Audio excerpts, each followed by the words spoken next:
Well, howdy, howdy, howdy. Finally, senior citizen here. Greetings, boys, girls, and all of our non-binary friends, and welcome to this, a brand new day in which I'm going to try and remember to use this side less so that this side can continue to heal. I almost overused it yesterday, unconsciously. My body wants to be left-handed after being right-handed my whole life. Well, ambidextrous, but primarily right-handed. So, that's fun. Anyway, yay! Hopefully your day is going well. Last night, I went to see the Fantastic Four movie. Now, as much as I like our local cinema, in that it's a local cinema and local, it's also a cinema with terrible seating, negative lumbar support. Now, is that actually true? To me, what is considered standard lumbar support feels like negative lumbar support, like there's nothing there. So they may have been okay chairs for people who do not have chronic back pain, but I do. And so when I hit the end of the movie, where the credits were rolling, I couldn't sit anymore. I figured there was probably an end credit thing or mid credit thing, but I couldn't take it. I had to get moving. I was hurting so much. So, knowing that I was probably missing the end credit thing, but not caring because it hurt so much, I left. But I still enjoyed the movie, even though I missed however much of an end credit thing there was, which I'm still going to watch online, find out what I missed. But big whoopsie hoodles on that. The main body of the story, yeah, it was pretty good. I liked it. It was very good CGI. For me, I would have given Ben Grimm a deeper voice, but that's me. But altogether, I liked the way it all looked and the way it played out. Well done. Also, your dopamine system. When you are listening to or watching something new and you anticipate what is coming up, if that happens, you get a dopamine burst. I have collected comics my whole life, had to stop around the year 2000 when I crashed and burned with my alcoholism and then was never able to get back into it. I had been economically priced out of it by that time anyway. I'll talk more about the comic stuff at maybe later this time, hard to say. But I have been reading the Fantastic Four since I was 15 years old. And a lot of this new multiverse stuff is new. So Earth 828, that's been since I stopped reading. But that's okay. I don't mind multiverse stuff. Multiverses are fine. So it looked good and it played well. Keep myself up here with what's going on because the ADHD brain, collecting comics, anticipating at the end, spoilers if you haven't seen it, at the end, when the big climax is happening, and I was thinking to myself, okay, this is comic books, this person has to redeem themselves. Boom, it happened. And then, this is the point where the Due Machina character that everything is about gets to show why. And then, yeah. So, there was a lot of dopamine from it.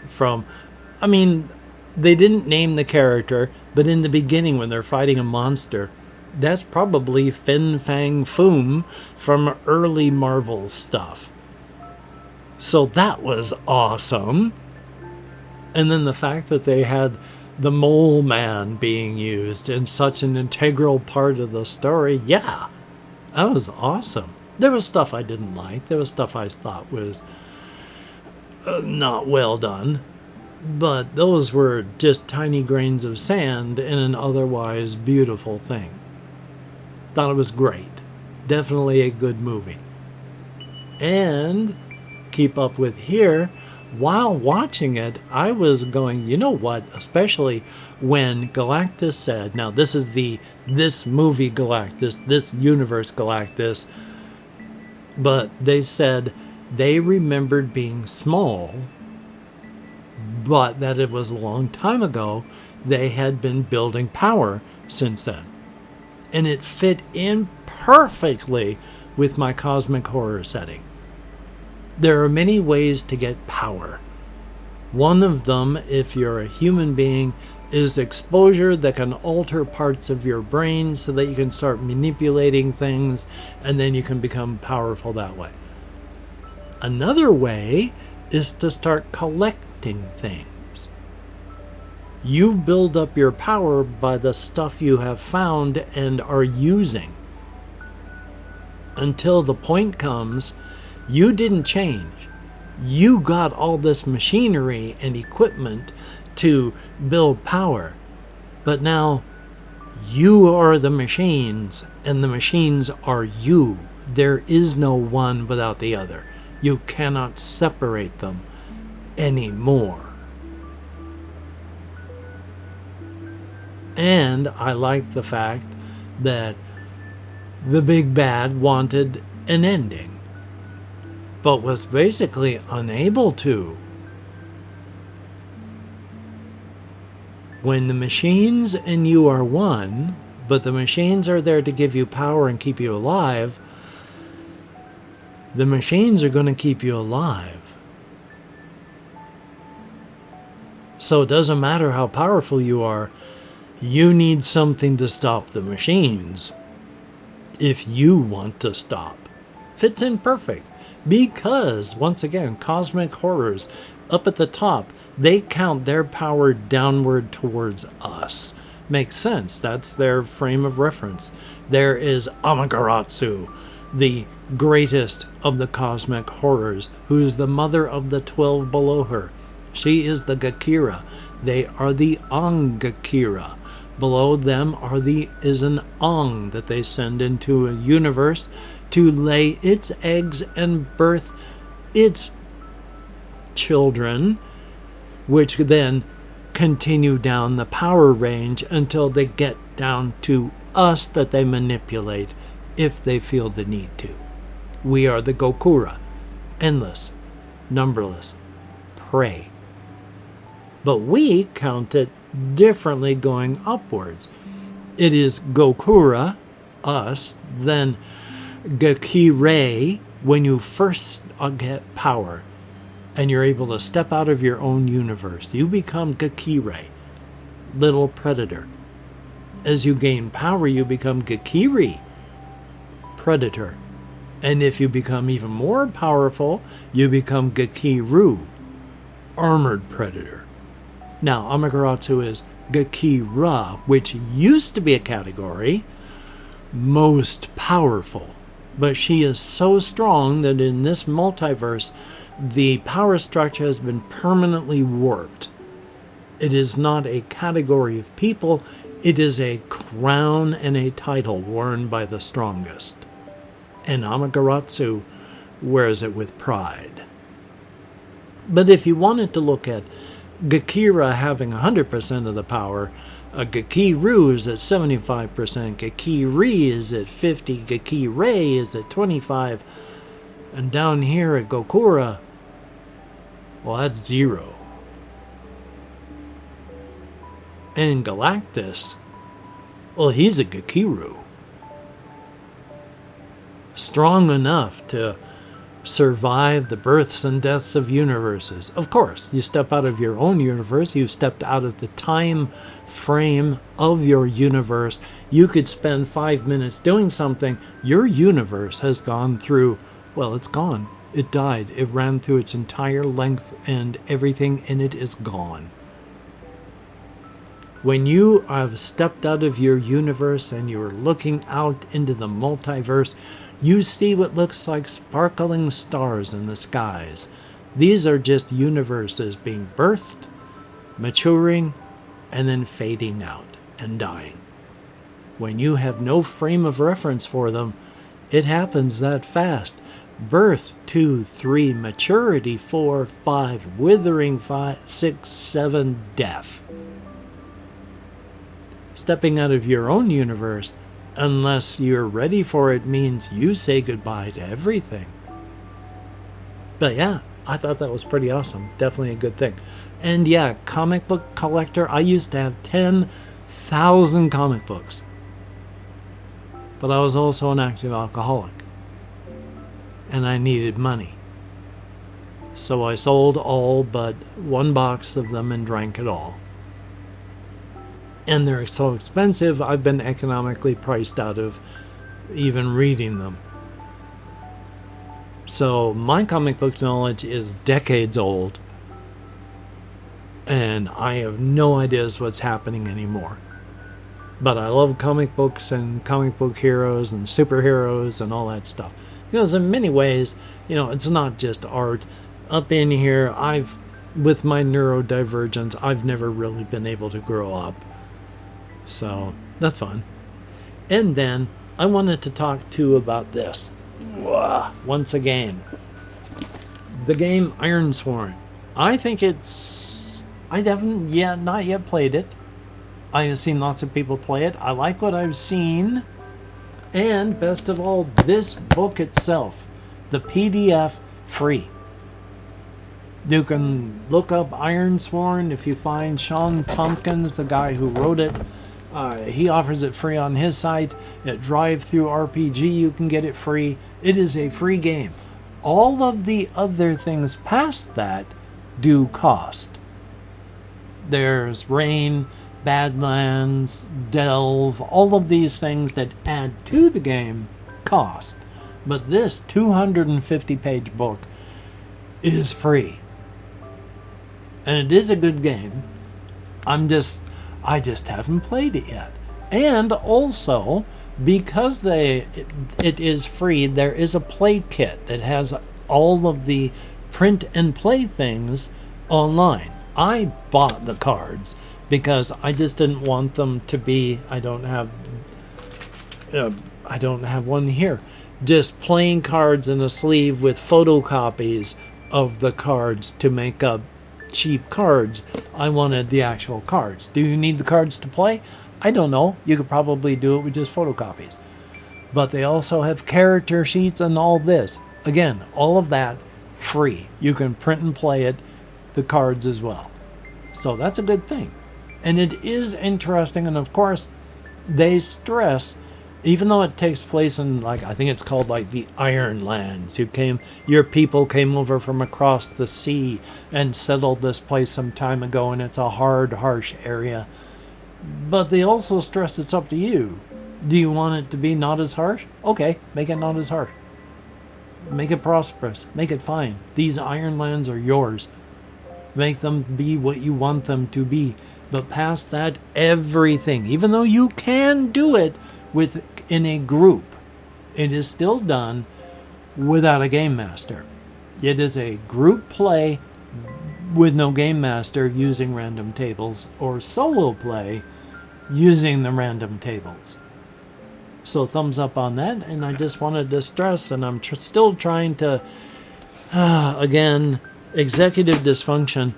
It took me, I have lived in Chilton since 2007. My wife has been dead since 2014. This is the first time I've gone to see a movie on my own, and I have wanted to see quite a few of them. It leaves tonight. It's been here since last Friday. I've wanted to see it all week. It took me Friday, Saturday, Sunday, Monday, Tuesday, Wednesday. 6 days of pushing before I was able to see it, and that's only because I wanted to see it so badly. Executive dysfunction sucks. It has nothing to do with what I want to do. It has only to do with what I can. But I did it. I was able to push through, make the 3-mile walk down there, and then coming back, I walked by the stream that's here and there's a trail that goes by it, and it is so dry, so dry. That stream is barely there. Woof. And then at 15 minutes, I also did finish in that I played several rounds, but I didn't really have room. I was just playing it in a very limited area. But you pull up cards, you set them down to make a dungeon. Now, you have monsters and treasures. On each dungeon piece, there may be a monster. You take out the monster card, you place it on the dungeon tile. There may also be a dungeon chest. Place a dungeon chest on that. You can't get the chest until you kill the until you kill the monster, and then you flip over the monster card, and there's a dead monster thing. And then if there's a treasure chest, you can open it up and take a look at it. You just flip the card over. So your characters collect items as you're walking along. It's dangerous as well. I took a lot of damage with the last one that I opened. But I killed some creatures, I gained some treasures, I took some damage, I put down dungeon pieces. It is fun. There's not randomness in that you use dice. When you're fighting a monster, you pull a card and add the number that's on there to your attack number. They pull a card when they're attacking you, but you would put your number against their defense, subtract the higher from the lower. If their defense is higher, you miss. If your attack is higher, they take the difference in damage. And there's little cards that you take for hit points, little cards that you take for the, oh, do you hit? And so it's all cards and it's fun. So very, very cool. Definitely a thumbs up. Didn't finish the game, as stated, don't have a lot of room right here, and I was just trying it out. So I'm glad that I'm at least trying them. I have come to the partial acceptance of the fact that because of my executive dysfunction and all, I am not going to be able to do all the computer games, all of the physical games that I want to before I kick off, even if I kick off if I'm 80. With executive dysfunction and such, I'm just not going to be able to do it. And that's kind of okay. I mean, I have almost finished the game Grim Dawn, but I have played it 1,000,000 times. If I take it as an experience and fun, then Grim Dawn has more than been awesome. You don't have to finish something for it to be good. And I have enjoyed many of the games I've had, even if I've only gotten a fifth of the way into it. I have had a blast while playing it. It'd be nice to finish them, and hopefully one day I can do more, but I, as stated, have gotten pretty much used to the fact that it's just not going to happen. And just as a real quick thing, because I remembered this, a couple days back, we have a couple people here that do cooking, and they cooked up some meatloaf with potatoes and stuff like that. Now, they're not restaurant people, so nobody's passing any tests for cleanliness and health stuff. All you can do is hope that beer drippings don't fall into what they're making, etc., etc. But I had several pieces of meatloaf, some mashed potatoes with some gravy on it, and gave it a shot. First bite I took was absolutely freaking incredible. I have never had a first bite of anything, let alone meatloaf, that was that good. And the weird thing is, it kept getting better to the point that I actually stopped chewing and pushed myself back, because it went from, well, for me, there's good and there's excellent. And then this started here, and it went here by the time I pushed myself back to look. And it kept getting better. It was the most incredible stuff I've ever eaten, which, of course, on a dopamine level, sabotages you. Every time now that I'm going to eat meatloaf, I'm going to compare it to that subconsciously. My dopamine system will do this automatically. And if it does not match this, well, here's normal. It's going to feel like this. But nothing's ever going to match that. So all meatloaf is going to taste like ashes from now on. Yay. But it was absolutely amazing. All I can say is that it was some of the best stuff I'd ever eaten. And it was this meatloaf made by some guys here. It was incredible. Now, is there anything else I've got up here? At 20 minutes, I'm just going to say I play so many games because I admit I am engaged in seeking behavior. I am seeking something. I am seeking a feeling, an experience, something. And it has to do with, well, the fantasy genre, danger, adventure. I'm drawn to that. I am looking for the perfect thing. It is seeking behavior, only I don't know exactly what it is I'm seeking. I'm only hoping that I can find something close to it. The games that I've got here are all close. They touch and itch at the, well, not itch, scratch at the very edges of what I'm looking for. And I don't know what it is, but I'm going to be engaged in seeking behavior for the rest of my life. Yay. But call to action time. If you could like, comment, share, subscribe, that would be very cool and extremely awesome. Definitely a thumbs up. Each one of my Patreon patrons, you are beautiful and awesome people. Thumbs up and thank you. Without your help, I'd be hurting.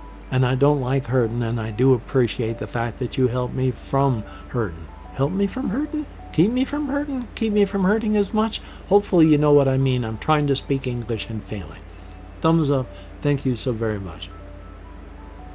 For everybody that leaves me a comment, you two are beautiful and awesome people in your own way. I read every comment that YouTube shows me. I thumbs up every comment that YouTube lets me. And if I can't, bonk. I give it a heart.